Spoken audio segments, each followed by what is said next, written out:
हमने देखा कि समान जो आवेश होते हैं यानी कि जो सजातीय आवेश होते हैं उस पर प्रतिकर्षण बल लगता है और विजातीय जो आवेश होते हैं उस पर आकर्षण बल लगता है।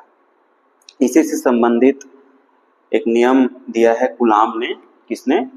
कूलाम ने। और उसी नियम को हम कूलाम के नियम के नाम से जानते हैं। वो बिंदु आवेशों के लिए दिया है। कूलाम ने जो नियम दिया है बिंदु आवेशों के लिए दिया है, जिसके अनुसार से दो स्थिर बिंदु आवेशों के मध्य लगने वाला बल दोनों आवेशों के परिमाणों के गुणनफल के अनुक्रमानुपाती और उनके बीच के दूरी के वर्ग के व्युत्क्रमानुपाती होता है। हम मान के चलते हैं कि इस बिंदु पर Q1 आवेश है और इससे कुछ दूरी पर इस बिंदु पर Q2 आवेश है और इन दोनों के बीच की जो दूरी है वो R है।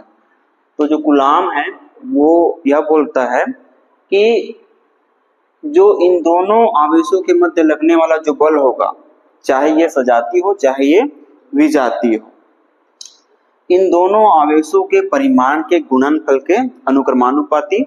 अगर लगने वाला बल F है तो अनुक्रमानुपाती होगा Q1 Q2 और दोनों के बीच के दूरी के वर्ग के व्युत्क्रमानुपाती तो 1/r²। इन दोनों इक्वेशंस को अगर हम मिलाकर लिखते हैं तो हमें प्राप्त होगा F प्रोपोर्शनल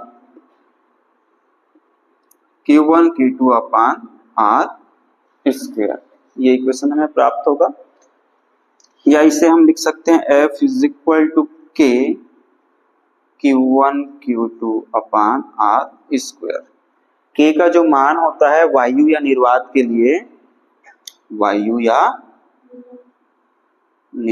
लिए वो K का मान होता है वायु या निर्वात के लिए 1/4πε0।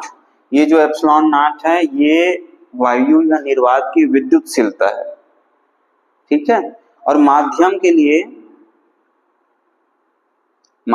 लिए इसका मान होता है 1/4πε। ये माध्यम की विद्युतशीलता है। तो ये जो इक्वेशन है यही कूलाम का नियम है।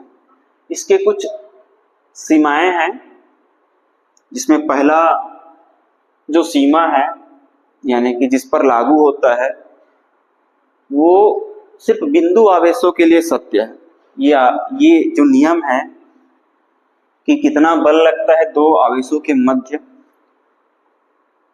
ये सिर्फ बिंदु आवेशों के लिए ही सत्य है।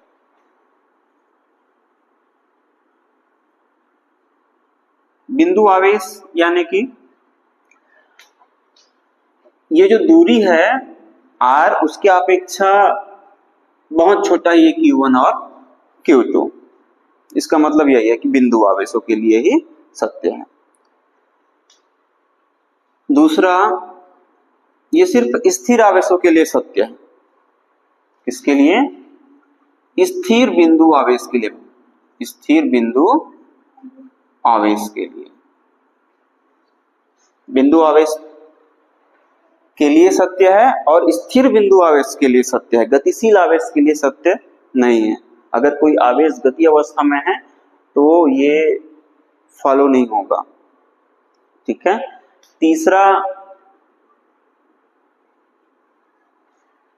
ये अधिक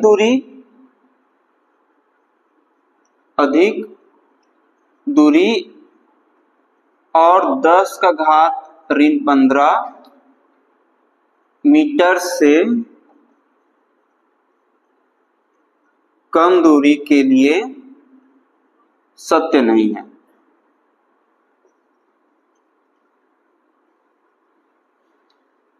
बहुत अधिक दूरी और 10⁻15 मीटर से कम दूरी के लिए ये नियम जो है सत्य नहीं है। अधिक दूरी तो समझ में आ गया होगा, दूरी बहुत ज्यादा हो।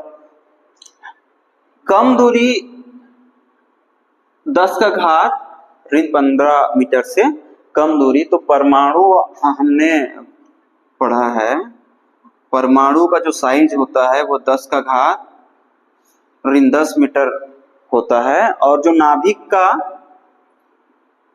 नाभिक का जो साइज होता है वो 10 का घात ऋण 15 मीटर होता है।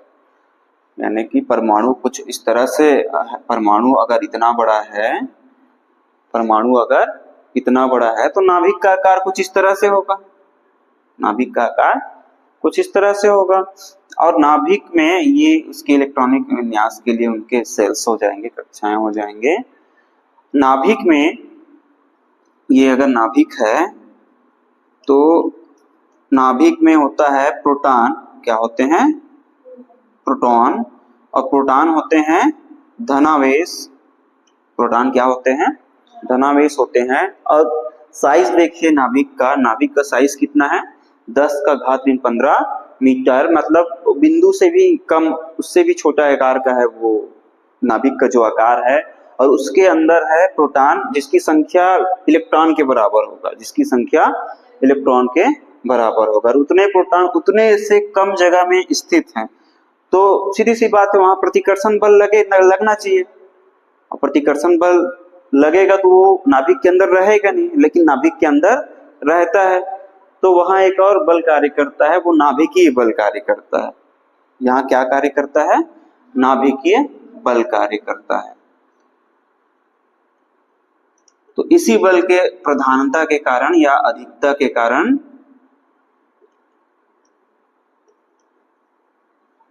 10 के घात ऋण 15 मीटर से कम दूरी के लिए ये जो नियम है कूलाम का नियम, ये सत्य नहीं है। हाँ, लेकिन जो कक्षाओं में जो इलेक्ट्रॉन परिभ्रमण कर रहे हैं उसके लिए सत्य है,